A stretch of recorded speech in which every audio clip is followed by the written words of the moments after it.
വയനാട് തലപ്പുഴ താഴേച്ചിറക്കരയിൽ വീണ്ടും കാട്ടാനയെത്തി എന്ന വാർത്ത ഇപ്പോൾ പുറത്തു വരുന്നുണ്ട്. ഇന്നലെ രാത്രി മുതലാണ് ജനവാസ മേഖലയിൽ കാട്ടാനയെത്തിയത്. സുർജിത്ത് അയ്യപ്പത്ത് വിവരങ്ങളുമായി ചേരുന്നുണ്ട് വയനാട്ടിൽ നിന്ന്. സുർജിത്ത്, ആ ദൃശ്യങ്ങളടക്കം ഇപ്പോൾ പുറത്തു വന്നിട്ടുണ്ട്, നമുക്ക് കാണാൻ കഴിയുന്നുണ്ട്. എന്താണ് സംഭവിച്ചത്? വിവരങ്ങൾ എന്താണ് സുർജിത്ത്?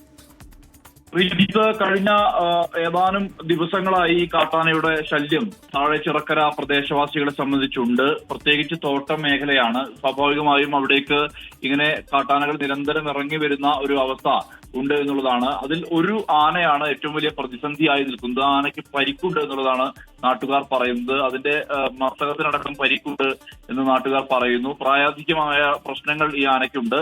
എന്നും വനംവകുപ്പ് ഉദ്യോഗസ്ഥരെത്തും, അവർ കാട്ടിലേക്ക് കയറ്റിവിടും. പിന്നീട് ഈ ആന വീണ്ടും ജനവാസ കേന്ദ്രത്തിലേക്ക് ഇറങ്ങും. ഇതാണ് പതിവ്. കഴിഞ്ഞ ദിവസം രാത്രിയിലും സമാനമായ രീതിയിലുള്ള ഒരു അവസ്ഥ നാട്ടുകാരെ സംബന്ധിച്ചുണ്ടായി. കാരണം ഈ ആന ആളുകൾക്ക് മുന്നിലേക്ക് എത്തുന്ന ഒരവസ്ഥ ഉണ്ടായി. പടക്കം പൊട്ടിച്ചും മറ്റും ആളുകൾ ഈ വനംവകുപ്പ് ഉദ്യോഗസ്ഥർ ഇതിനെ കാട്ടിലേക്ക് കയറ്റിവിടുന്ന ഒരു രീതിയാണ് കാണുന്നത്. പക്ഷേ ഇന്നലെ വീണ്ടും അത് താഴേക്ക് ഇറങ്ങി വരികയായിരുന്നു.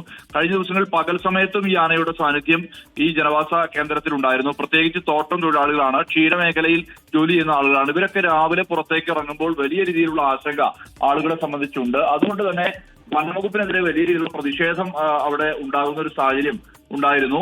ഇന്നലെ രാത്രിയായിരുന്നു അത്തരത്തിലുള്ള പ്രതിഷേധം.